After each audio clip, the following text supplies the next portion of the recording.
बिस्मिल्लाहिर्रहमानिर्रहीम। अस्सलाम वालेकुम फ्रेंड्स, उम्मीद है खैरियत से होंगे। अल्लाह ताला आप लोगों को अपने हिफ्ज़ अमान में रखे। छोटा सा कमेंट बॉक्स में आमीन कह लीजिएगा ताकि इस दुआ में आप शामिल हो सकें। अच्छा जी, आज जो रेमेडी लेके आई हूँ वो बहुत ज़बरदस्त है, बहुत मज़ेदार होने वाली है और वो इतनी ज़बरदस्त है कि आपकी झाड़ू पोछे की झंझट से जान छुड़ाने वाली है कि अलहदा-अलहदा आपने झाड़ू देनी है, अलहदा-अलहदा आपने पोछा लगाना है। 2 काम होते हैं और उसके लिए अब क्या करना है, सिर्फ़ और सिर्फ़ एक काम में इसको हम कन्वर्ट कर देंगे। किस तरीके से कि आपके पास ये एक वाइपर है, इस वाइपर की मदद से हमने झाड़ू भी लगानी है और साथ-साथ पोछा भी लगाना है। यानी अब जो लड़कियां परेशान होती हैं, बच्चियां परेशान होती हैं कि उनसे कहा जाता है कि झाड़ू भी दो उसके बाद पोछा लगाओ, तो उसके लिए एक ज़बरदस्त सॉल्यूशन और वो क्या है कि आपके घर में वाइपर हो और उसके साथ आपके पास वेस्ट जो मोज़े होते हैं, सॉक्स होते हैं, गर्म मोज़े, सर्दियाँ जो अब तो तकरीबन चली गई हैं, तो जो गर्म मोज़े होते हैं वो वेस्ट हो जाते हैं बहुत सारे, अगले साल तक के लिए रख दिए जाते हैं और बहुत सारे फट जाते हैं। तो वो फटे हुए मोज़े जो बेकार वेस्ट मोज़े हैं, उन सॉक्स के साथ हम ज़बरदस्त तरीके का वाइपर को पोछा भी बनाएंगे और साथ में झाड़ू भी बनाएंगे। है ना यूनिक आइडिया। अच्छा जी, देखिए जैसे कि मैंने सॉक्स लिया, वाइपर के एक सिरे पर एक सॉक्स चढ़ा दिया और वाइपर के दूसरे सिरे पर दूसरा सॉक्स को इस तरीके से चढ़ा दें। जैसे कि हम बच्चों को सॉक्स पहनाते हैं, बिल्कुल उसी तरीके से आसानी के साथ सॉक्स पहना दिए। ये देखें वाइपर हमारा सॉक्स पहनकर बिल्कुल रेडी हो चुका है, यानी कि तैयार हो गया है। अब क्या करना है, आपके पास होंगी ये 2 रबर बैंड्स। रबर बैंड अमूमन घरों में आती हैं दूध की थैलियों में और मुख्तलिफ तरह की थैलियों के साथ, तो वो भी हमें काम में लेकर आनी है क्योंकि बेकार कोई चीज़ नहीं है, फेंकना कुछ भी नहीं है। हमें कबाड़ के साथ, बेकार चीज़ों के साथ जो है वो यूनिक चीज़ें बनानी है ताकि हमारी ज़िंदगी आसान हो। तो अब क्या करना है कि ये सॉक्स जो हमने चढ़ाए हैं, ये उतरे ना हमारे झाड़ू पोछा करने के दरमियान, तो हमने इसको एक दफ़ा रबर बैंड भी चढ़ा दी ताकि ये मज़बूती के साथ चढ़े रहें और हमारे काम में बिल्कुल भी परेशान ना करें हमें कि बार-बार उतार रहे हों, हिल रहे हों, जिल रहे हों। तो अब हमने ये देखें कितने ज़बरदस्त तरीके से रबर बैंड चढ़ा दी है। अब ये हमारे सॉक्स कहीं नहीं जाने वाले, ये इसके ऊपर फिक्स हो चुके हैं और हम इससे अब क्या करेंगे, देखिए ये हो गया हमारा झाड़ू और पोछा तैयार, यानी कि मॉप तैयार हो गया है बेहतरीन किस्म का। महंगे-महंगे मॉप लाने की बाज़ार से ज़रूरत नहीं है, जिनकी सफाई भी मुश्किल होती है।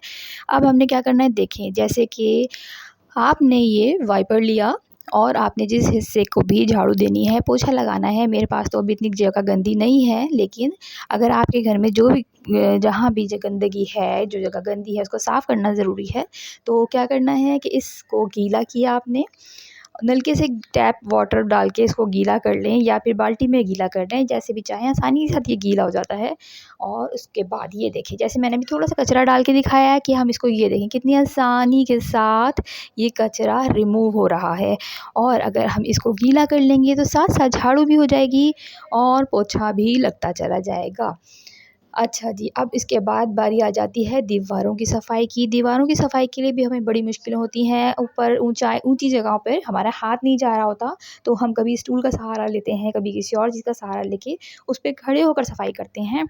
तो अब हमारा ये वाइपर हमारी दीवारों को भी साफ़ करेगा, नीट करेगा, क्लीन करेगा। तो आज की मेरी ये रेमेडी कैसी लगी आपको बताएँ, आपके लिए बहुत ही ज़बरदस्त काम की होगी क्योंकि मेरे तो बहुत सारे काम इससे आसान हो गए हैं कि मैं इससे झाड़ू भी लगा लेती हूँ, पोछा भी लगा लेती हूँ। सॉक्स चेंज करने के बाद मैं इससे दीवारों को भी अच्छे से क्लीन कर लेती हूँ। तो मेरी फ्रेंड्स को मेरी रेमेडी कैसी लगी, अच्छी लगी हो तो कमेंट बॉक्स में मुझे बताइएगा और मैं आपके कमेंट का इंतज़ार करती हूँ, मैं आपके कमेंट का जवाब भी देती हूँ। तो ज़रूर मुझे याद रखिएगा दुआओं में। और जब ये वाइपर से आप काफ़ी दिन तक पोछा लगा चुके हैं, तो आपने आसानी के साथ इसको रबर बैंड रिमूव करनी है पहले, उसके बाद सॉक्स हटा देने हैं। सॉक्स हटाने के बाद क्या करना है, ये सॉक्स अगर आपके बहुत ख़राब हो गए हैं झाड़ू दे के, पोछा लगा लगा के, तो इनको आप फेंक दें और फिर यहाँ पे कोई दूसरे नए सॉक्स चढ़ा लें। यकीन करें ये इतना सस्ता, इतना ज़बरदस्त मॉप तैयार हुआ है कि बाज़ार से आप लाते हैं तो अब तो मॉप की कीमतें भी बहुत बढ़ गई हैं, हज़ारों रुपए के आने लगे हैं। और फिर उसके बाद उन मॉप्स की भी सफाई करनी पड़ती है, जो कि हमारा काम डबल दुगना हो जाता है कि पहले हमने घर की सफाई की, उसके बाद उन मॉप को भी बहुत अच्छे से हमें नीट करना पड़ता है। तो उनसे आपकी जान छूट गई। थोड़े दिन तक आपने इससे काम किया और उसके बाद ये सॉक्स फेंक दिए, इस पर कोई नए सॉक्स चढ़ा लिए। है ना ज़बरदस्त किस्म का आइडिया। तो मेरी फ्रेंड्स को ये कैसा लगा मेरा आइडिया, और आप लोगों ने कमेंट बॉक्स में ज़रूर ज़रूर ज़रूर मुझे बताना है कि आपको ये रेमेडी कैसी लगी, और आपने इसको ट्राई करना है और मुझे दुआओं में याद रखना है। तो आज की मेरी रेमेडी यहीं तक थी। नेक्स्ट रेमेडी के साथ कल फिर से हाज़िर हो जाऊंगी। जब तक के लिए अल्लाह हाफ़िज़। लाइक कर दें, सब्सक्राइब कर दें चैनल को।